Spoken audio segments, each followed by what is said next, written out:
אז זהו, הרכב החשמלי החדש כבר כאן, מזל טוב.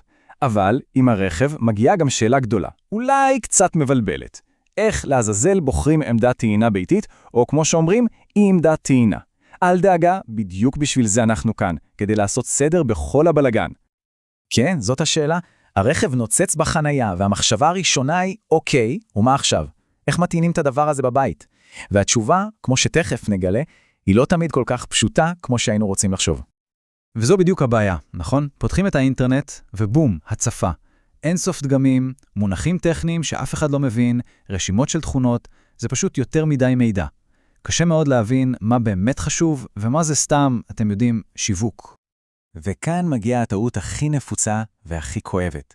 לחשוב שהכי זול זה הכי טוב. יש אנלוגיה מצוינת שאומרת ככה, רכב חשמלי זאת השקעה של מאות אלפי שקלים. לחפש בשבילו את עמדת הטעינה הכי זולה שיש, זה פשוט כמו לקנות רכב פרמיום ולמלא בו דלק מהול. פשוט לא עושים את זה. אז כדי שנוכל לנווט בתוך כל זה, בנינו מסלול ברור. קודם כל, נעשה סדר. אחר כך נדבר על היסודות, הרכב והבית.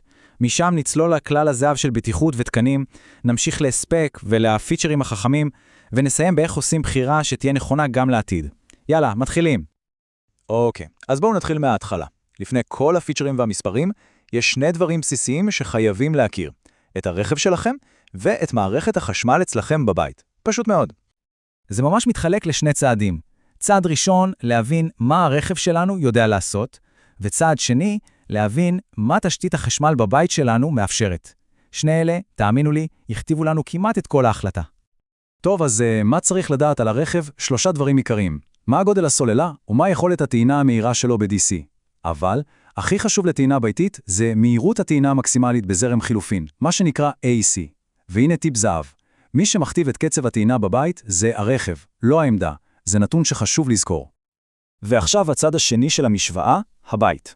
צריך לבדוק כמה דברים פשוטים. האם חיבור החשמל הוא חד-פזי או תלת-פזי? מה גודל החיבור הראשי בלוח באמפרים? וגם, שאלה פרקטית, מאיפה בכלל אפשר להעביר כבל לחנייה? בלי להבין את התשתית, אי אפשר לבחור עמדה שבאמת תתאים.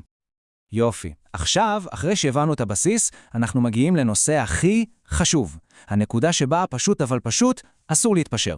בטיחות זה כלל הזהב, ואין פה קיצורי דרך. חשוב להבין את זה לעומק. בטיחות זה לא פיצ'ר, זה לא איזה שדרוג נחמד. בטיחות היא התשתית, היא היסודות שעליהם כל המערכת הזאת עומדת. עמדת טעינה לא בטוחה היא פשוט סכנת נפשות. אז מה מחפשים? קודם כל טוב תקן שנקרא IEC 61851. במילים פשוטות, התקן הזה מבטיח שהעמדה והרכב מדברים באותה שפה. שפה בטוחה הוא שהמערכת יודעת להגן על המשתמש ועל הרכב מפני תקלות חשמל.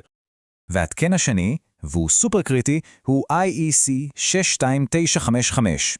הוא מחייב רכיב מיוחד שמזהה סוג מסוכן מאוד של זליגת חשמל. ולמה זה כל כך חשוב? כי בלי הרכיב הזה, מפסק הפחת הראשי בבית, שזה שאמור להגן על כל המשפחה, עלול פשוט להתעבר לסכנה הזאת ולא לקפוץ בזמן המת. זה קו הגנה שאסור לוותר עליו. אז בואו נסכם את זה לרשימת צ'קליסט קצרה וקולעת. עמדה איכותית חייבת לכלול הגנות מפני זרמי תקלה, כולל את הרכיב הקריטי הזה לזליגת DC, הגנות מקצר ומתח יתר, ניטור טמפרטורה למניעת התחממות וזיהוי בעיות הערקה. עמדה שאין לה את כל אלה, פשוט מדלגים הלאה. אוקיי, אחרי שווידענו שהבסיס, כלומר הבטיחות, סגור הרמטית, אפשר לעבור לדבר על הכיף, על הביצועים, המהירות והתכונות החכמות. וגם כאן, הכל מתחיל ונגמר ביכולות של הרכב והבית שלנו. אז מה הסיפור עם חד-פזי ותלת-פזי? תחשבו על זה כמו צינור מים. חיבור חד-פזי, שזה מה שיש ברוב הבתים, הוא כמו צינור רגיל. הוא יכול לספק עד 7.4 קילוואט. חיבור תלת-פזי הוא כמו צינור רחב יותר שמאפשר להזרים הרבה יותר מים, כלומר חשמל, עד 22 קילוואט. אבל, וזה אבל חשוב, הכל תלוי בכמה לוח החשמל שלכם יכול לתת. ואיך דואגים שלא כל השכנים יבואו לחגוג על החשמל שלנו? יש 2 גישות. טעינה חופשית, כלומר כל מי שמחבר את הכבל טוען, זה טוב לבית פרטי. והאפשרות השנייה היא טעינה מאובטחת, שדורשת אישור מאפליקציה או כרטיס קרבה. זה קריטי, כמובן, בחניות משותפות. מה בעצם הופך עמדת טעינה לחכמה?